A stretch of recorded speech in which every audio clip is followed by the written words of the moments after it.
What's the most refreshing I don't give an F act you've ever witnessed? Story 1. I love sharing this story because I witnessed it all happen and had a hand in causing it, to some extent. I worked for a call center for a time, and a friend from my original training class was getting tired of it after a couple of years. This is a guy for whom life has basically gone job, large savings, no job, little savings, rinse, repeat.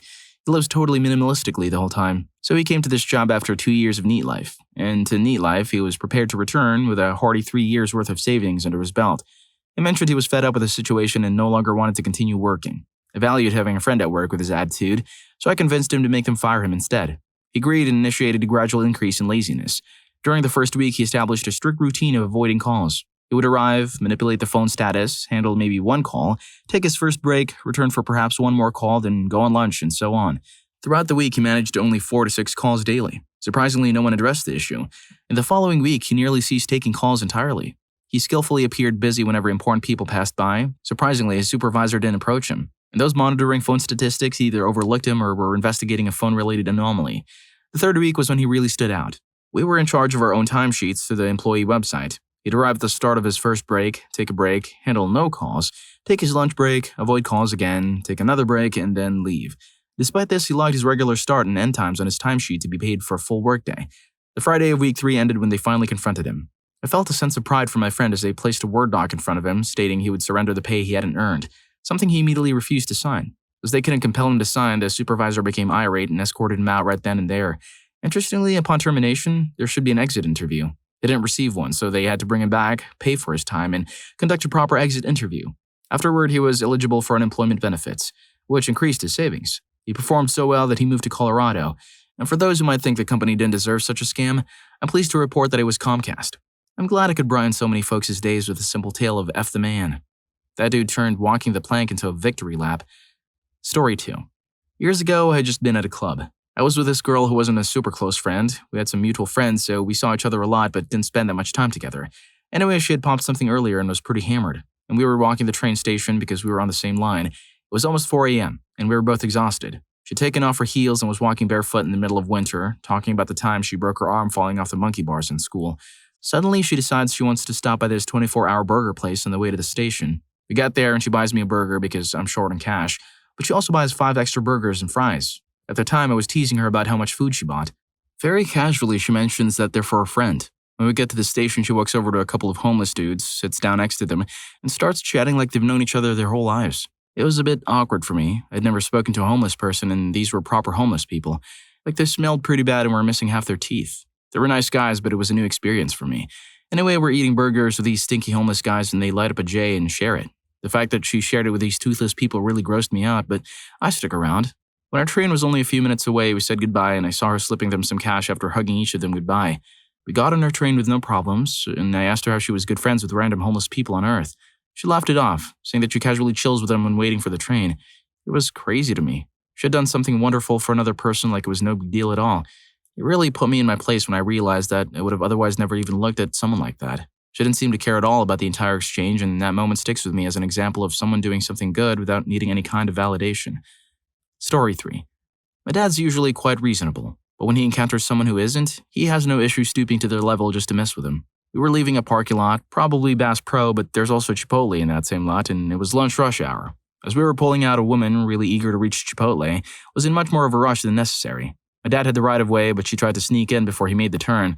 Presumably, she expected him to brake and let her through. He didn't. Consequently, we ended up with 2 cars, a big SUV and his big Ram, occupying all the space in the turn, so neither could pass the other. She began honking at him, and he was just giggling like a little girl. He found it hilarious that she was so rude and now so angry. He began by smiling at her, which only intensified her honking.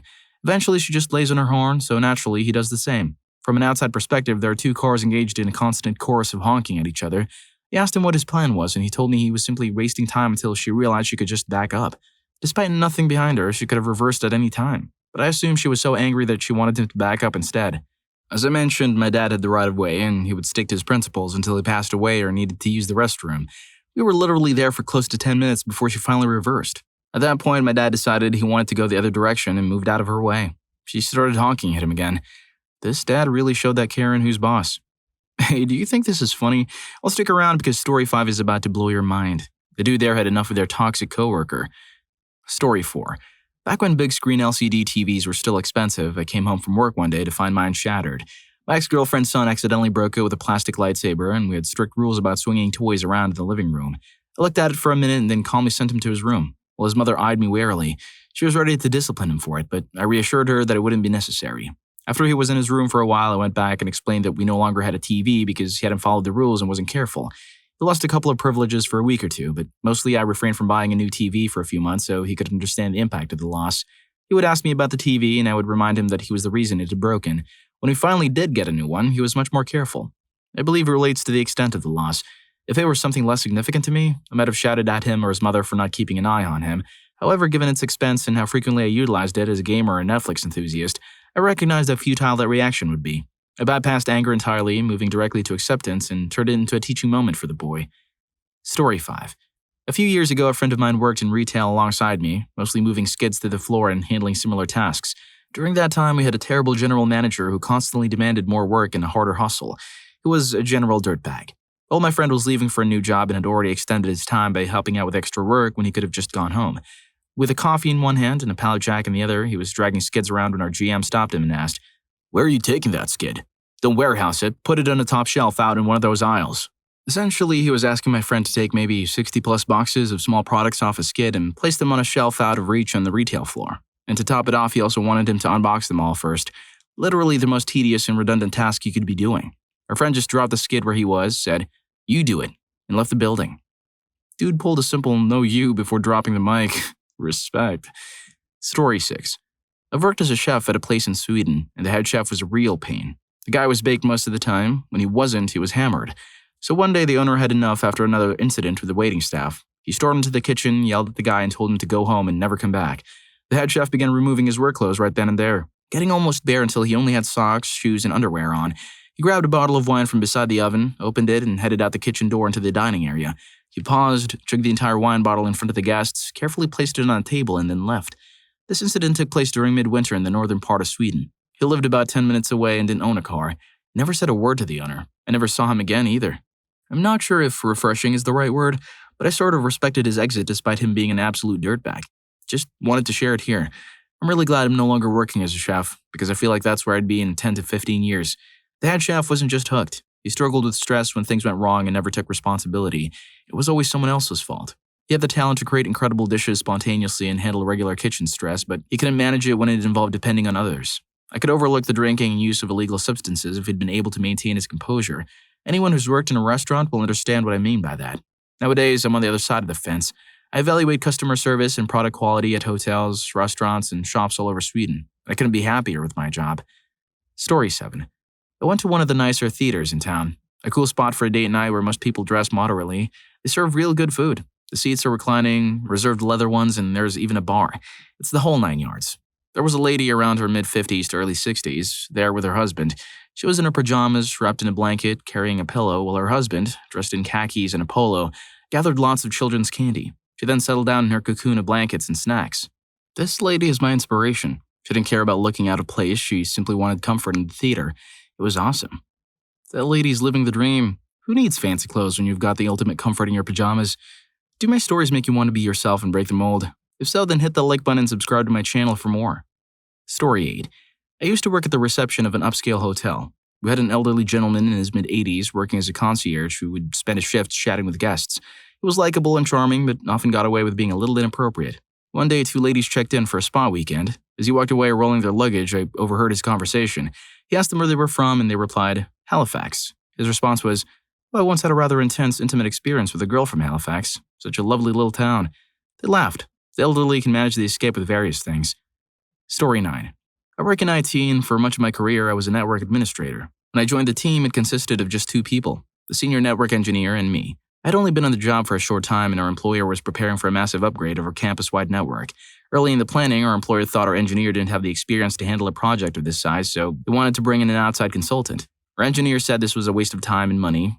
Anyway, at a kickoff meeting, they were laying out the timeline, budget, etc., and we found out that they had contracted the consultant. The engineer asked about their decision, and they explained their doubts about his ability to handle such a large project. He calmly said, "Okay, your consultant can handle the entire project alone," and walked out of the meeting. They then turned to me, asking if I could lead the project. I replied that if they doubted his capability, there was absolutely no way I could. Story 10. I worked in a craft cocktail bar for a while, and a guest complained that her drink didn't match her preferences. She was quite rude and condescending, avoiding giving a direct answer about what was wrong with the drink. A guest to her right asked, "What did you ask for?" She replied, and the guest without hesitation grabbed her drink. He finished it in one gulp, looked her straight in the eye, and said, "That's exactly what you described, and it was delicious. Don't be a Karen." We bought him all of his drinks for the rest of the night. Story 11. I heard a story from a friend of mine who was an engineer. He was on site when a new, younger supervisor, a young guy attempting to prove himself, arrived. The young supervisor noticed the crane operator reading a book on his crane during his break time. They were high up in the building and could clearly see him reading the book.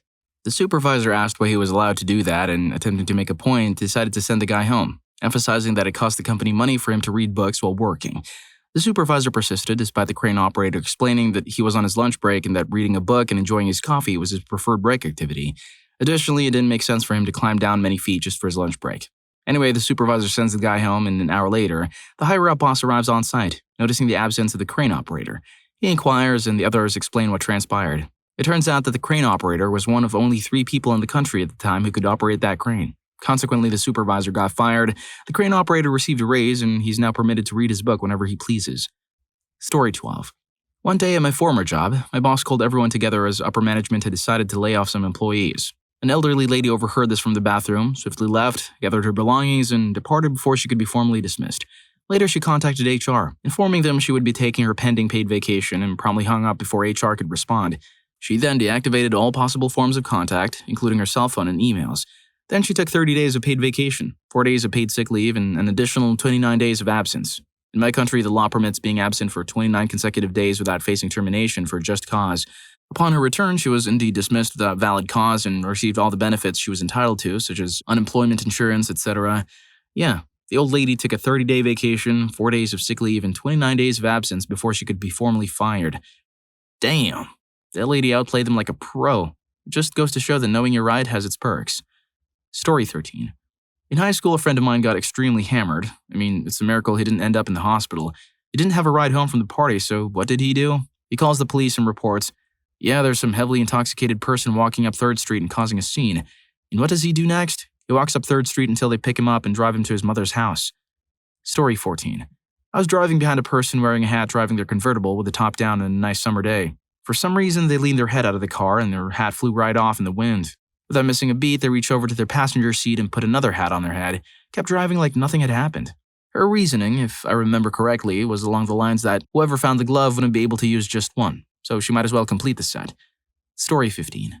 I witnessed a man get half-tripped by an elderly woman while rounding a corner. He dropped his drumstick, ice cream, cone during this incident. He looked at the woman, who was apologizing profusely, stared for a few seconds, and pulled another drumstick from his pocket. Without saying a word to anybody, he carried on. Story 16. I was at the gym recently and overheard a guy talking on the phone, presumably to his wife. The conversation went something like this. "I just need another 10 or 15 minutes to finish up. Just another 10 or 15 minutes. Just another 10 or 15 minutes. Just another 10 or 15 minutes.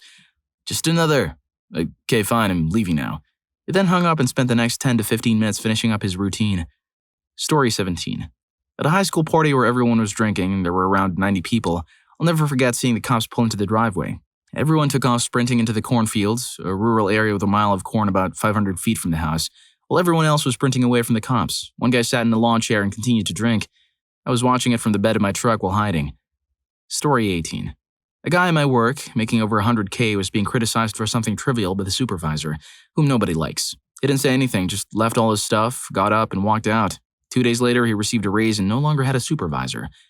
Story 19. We were at a party in high school and my buddy was wasted. Some girl came over and started yelling at him about telling his ex-girlfriend to F off when she was trying to explain why she cheated on him. Calmly, he stood up, went over to my friend's refrigerator, and started looking around without saying a word. The girl shouted, "Are you even listening to me?" from across the kitchen. That's when my buddy, like a rubber band snapping, pulled out a Kraft Singles piece of cheese and threw it straight at her, hitting her in the forehead. He then walked downstairs to the basement and passed out like 5 minutes later. Girl got slapped by cheddar. I guess that's the only response she deserved. Story 20. I went to the city court to pay off a ticket. I was upset because the wait was about an hour and a half, and who enjoys paying for a ticket, right? Finally, my number gets called, and as I sit down at one of the desks, an older man walks in and sees the ridiculous amount of people waiting in the queue. The man says, "Forget it, I'll just go to jail." Loud enough for some of us to hear, then walks out of the building. The lady at the desk didn't think it was funny, but it made my day. Story 21. I worked at a call center for a while, which, as we all know, is hell on earth. I had a coworker look me dead in the eyes and say, "Thanks for calling Verizon. Go F yourself," then hung up. He proceeded to log out for a 2-hour lunch. When he came back, it was quickly escorted out. Story 22. I saw a kid playing in a mud puddle at a park. The dad was saying, "Nope, nope, buddy, you're gonna get all muddy." The kid slowly sat down in the puddle and reclined in it, dipping the back of his hair in the puddle. Then he sat up quickly, whipping muddy water in the air like a Pantene commercial. That kid, he was my son. Story 23. At a New England boarding school, there was a kid who could be best described as a modern Mark Twain character. For instance, he grew up living in a boat and didn't wear shoes to places he thought he could get away with it. He was expelled just a few days before he graduated. I think for the use of illegal substances, but possibly due to one too many alcohol infractions. With nothing to lose, he took off all his clothes and walked bare from the dean's office back to his dorm. Story 24. In my high school, there was a beauty pageant for senior guys to raise money for their prom. It was always good fun. However, one of the competitions was a swimsuit walk, and to prevent things from going too far, Speedos were banned. That didn't stop one guy from wearing his mom's bikini in front of an auditorium full of classmates and teachers. It was as revealing as one would expect, and I have no idea how nobody stopped him before it was too late. Story 25. One day I was on a ferry, standing next to a guy on the ledge. The guy was texting and accidentally dropped his iPhone into the sea. He glanced over for a second, pulled some gum from his pocket, chewed on it, and continued looking at the islands passing by. I glanced at him and he just shrugged briefly. That dude just went straight to the acceptance stage. If you're still here, I'm sure you want to hear stories about people who picked on the wrong guy. Stay tuned for What's Your Satisfying You F***ed with the Wrong Person story. Story 2 is wild. See you there.